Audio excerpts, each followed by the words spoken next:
matatizo hayatoki tu kwenye mambo mabaya. Kuna mambo mazuri pia yanayotengeneza matatizo. Kustarehe sio kitu kibaya, lakini kuna starehe ambazo sasa zinakuwa ni kwamba unakiuka nature, unakiuka asili. Hizi starehe tunawekeza pesa nyingi tu. Hizi starehe tunawekeza muda, kwa sababu huwezi ukafanya starehe bila muda, lazima utenge muda. Hizi starehe tunawekeza energy, money power, lazima uwepo wewe mwenyewe kwenye, kama ni kunywa pombe uwepo pale club, uachane na issue nyingine. Kwa hiyo unawekeza hata money power.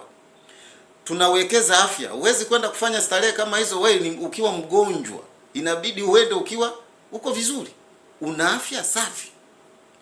Tunawekeza mpaka mahusiano.